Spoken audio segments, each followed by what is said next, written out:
my next guest is going to help us appreciate what's happening in the world with respect to deforestation. And he is Rhett Butler. MungoBay.com is your website? Yes, your company? MungoBay.com is my website. And thank you for coming on this show.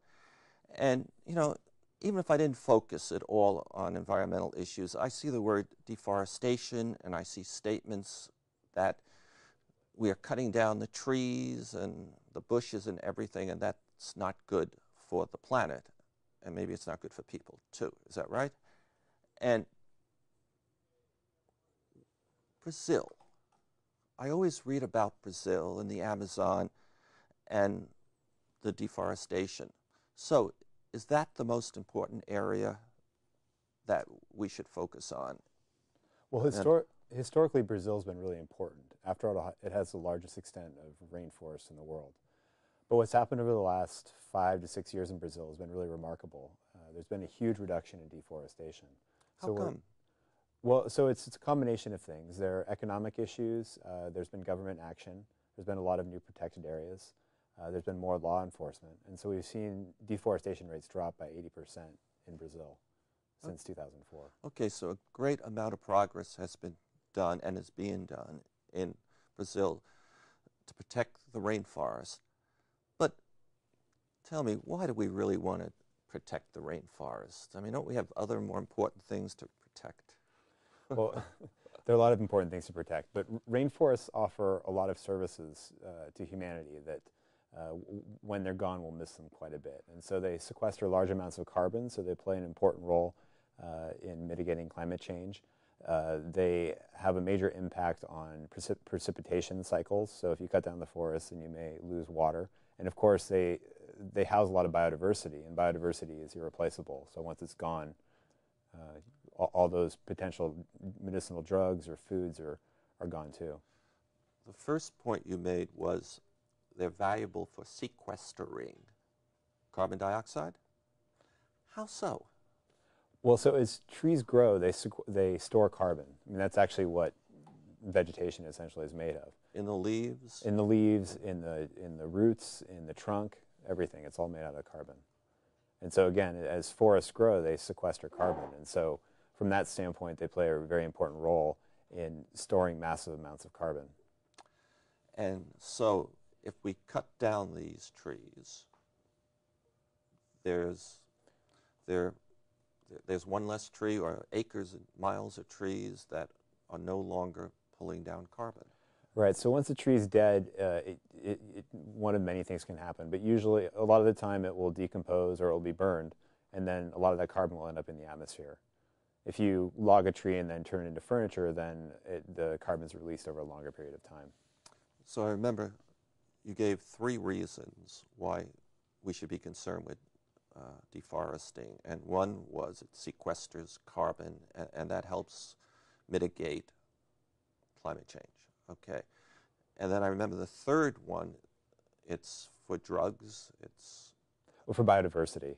So biodiversity offers a lot of different services, and so the whole idea is that we don't really, biodiversity has offered us many things in the past. I mean, if you look at aspirin, you look at the treatment used for leukemia, those have all come from plants. And so if you chop down rainforests and lose those genetic resources, then you also lose the opportunities to develop drugs or foods or other things.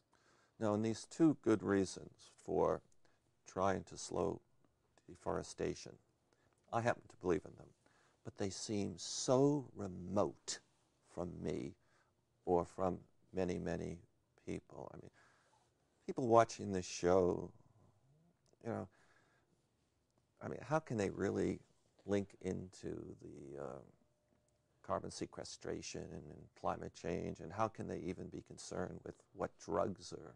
Well, so it may seem remote, but if your child has non-Hodgkin's leukemia or something like that, and they're treated with vinblastine, which is a compound that's been derived from a rainforest plant, then that directly affects you. But in other ways, you get affected too. So there's been a lot of research that have shown that forests in Brazil and Central America actually affect rainfall in the United States. And so if you clear those forests, then a soy farmer in the Midwest may see less rainfall. So there's a direct economic impact. Good. And by the way, I liked what you just did with the drugs and linking it to children. So if we are concerned with our children and our grandchildren, then we should be concerned with slowing the growth of deforestation, because we may be destroying things that can provide the drugs to allow our children to have a long and healthy and happy life. Exactly. And one of the problems with deforestation is it often doesn't really generate that many benefits. So it may generate very short-term benefits for a logger, but if you look at sort of the long-term impacts, it doesn't really make economic sense. Okay, we started this program off, and you pointed out that a tremendous amount of progress, considerable amount, is being done in Brazil, which has always been the country that we've most heard about with respect to deforestation. So, the big challenge is over. Well, not exactly. I would say right now the most important country is actually Indonesia. For a couple of reasons. First, Indonesia has now displaced Brazil as the largest deforester. Second, deforestation in Indonesia has a huge impact because Indonesian forests store a lot of carbon. So as you cut down those trees, it releases huge amounts of carbon dioxide. And so Indonesia is actually now the third largest greenhouse gas emitter, even though it's not a major industrial economy. And that's primarily due to deforestation. Okay. All right, yes, I looked up today, and Indonesia has the fourth largest population in the world. So it's a big place, and I know they have thousands of islands. I have a question. When somebody cuts down a tree, carbon dioxide doesn't just sprue out right then and there. When does it come out? Well, in Indonesia, you have a few different issues. You have the issue of when the trees are burned or when they're left to rot, and there's carbon dioxide emissions. But an even bigger source of emissions is actually degradation of peatlands, which is basically these deep peat soils that are found in swamps. And so if you drain those swamps to establish, say, an oil palm plantation or a pulp plantation, then carbon dioxide is released as the water level drops because of oxidation. So there's two major sources of greenhouse gas emissions from deforestation in Indonesia. Okay, so people clear the trees away because they want the wood. That's one. And they clear them away because they want the land, and they want the land for growing palm oil, which is extremely popular, I believe. Well, palm oil is very cheap, and so that's why it's so attractive. Has a very high yield. Okay. And now help me again. You said that this leads to draining of the swamps. Right. So I may have complicated a little bit. So basically, what's happening is they're clearing these forests that are peat forests, and so you clear the trees and you sell those trees for timber, and then with the land you drain it and then establish a plantation of some sort. So usually an oil palm plantation, which is used for making palm oil. So it's the draining of the oil exposes the peat. And up goes the carbon. And up go the carbon emissions. Right. And the land is being cleared not just for growing palm oil, but maybe for housing. And not too much housing in these areas. There's a lot going for paper production, so they grow sort of like an acacia or some other species like that, and then that's used for making really cheap paper. So you said Indonesia is the third largest emitter of greenhouse gases. Did you say that? Yes. And so if I was to believe that climate change is really happening, and it's being caused by emissions from cars, from factories, from the forests, then I should be concerned with what's happening in Indonesia. Exactly. But even if you don't really believe in climate change or whether it's caused by human activities, you should still be worried about deforestation in Indonesia because of these other potential losses. So the loss of genetic resources. There's also a lot of wildlife from Indonesia that's quite interesting. I mean, orangutans are from there. You've got the Sumatran tiger. You've got many endangered species. And so if you want to have those animals around for future generations, then you should care about Indonesian forests. Okay. I'd just like to go back to something else you said when you cut down a rainforest somewhere on the other side of the earth, you can impact the weather conditions here in the United States. Yes, that's true. So, I'm in Kansas. Are you saying that what happens in Indonesia and Brazil could affect my ability to grow wheat or corn or whatever they grow in Kansas? Potentially, yes. Mostly it would be deforestation in Central and South America. Okay. But actually, one interesting thing that's happened recently is you're starting to see Midwestern farmers get concerned about this for that very issue, because scientists are telling them that this may actually affect their crop yields. Hard for some of those people to believe that, though. Probably. But I believe you. And now, since a lot of progress is being made in Brazil, then folks like yourself, the scientists, the politicians, the foundations, have a model to do the same thing in Indonesia? Or is Indonesia a different character, a different environment, political, economic, social, whatever, than Brazil? Well, Indonesia's at a different stage than Brazil. Brazil's had a few more years of rapid economic growth. It also has a strong civil society. So there are a lot of environmental groups there that are fairly well established and have good models.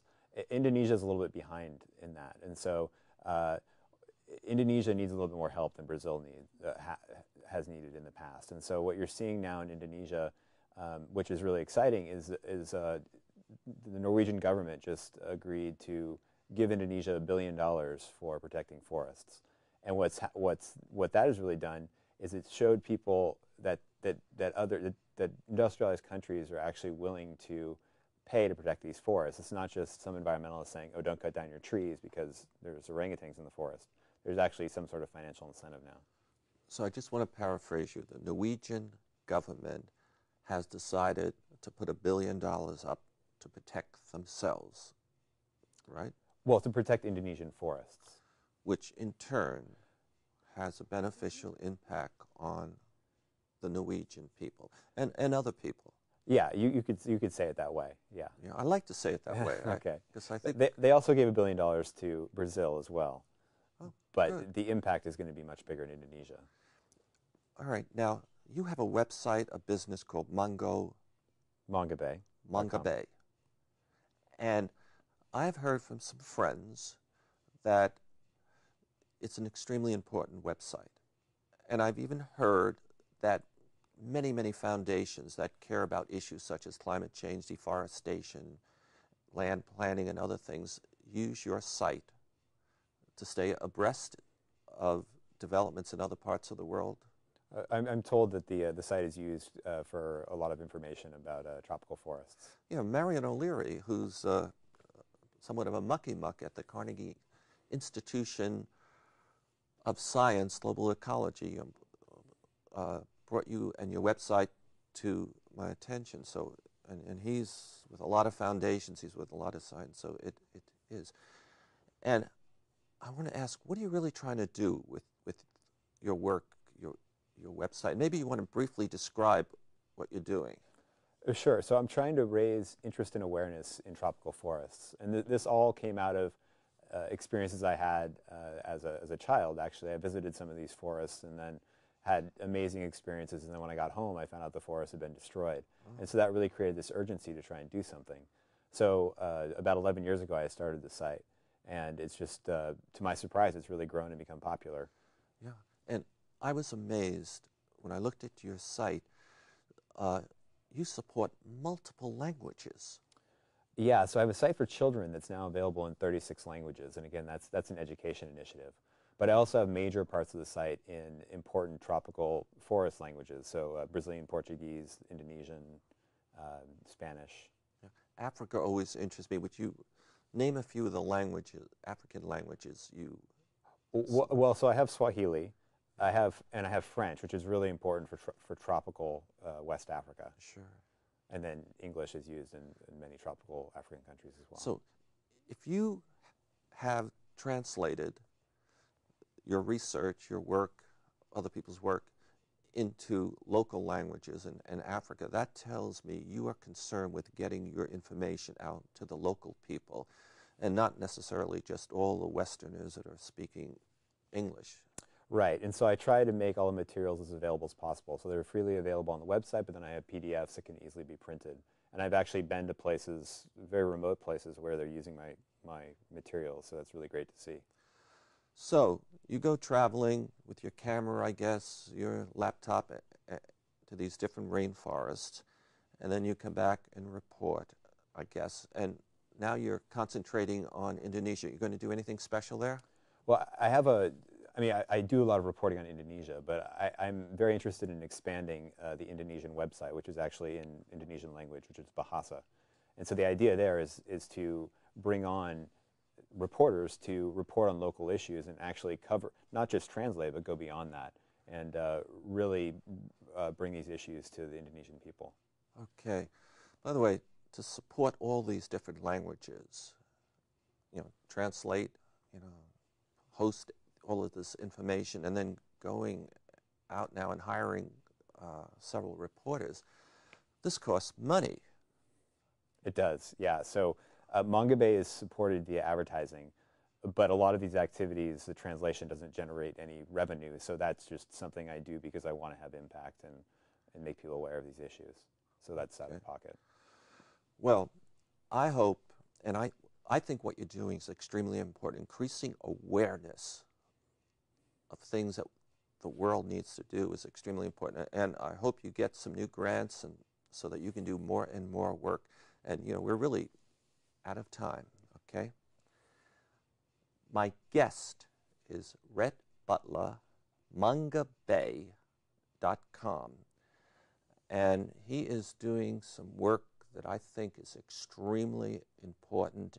And if the foundations aren't thinking about helping him do even more good for all of us, they should be doing that now. I am Michael Killen.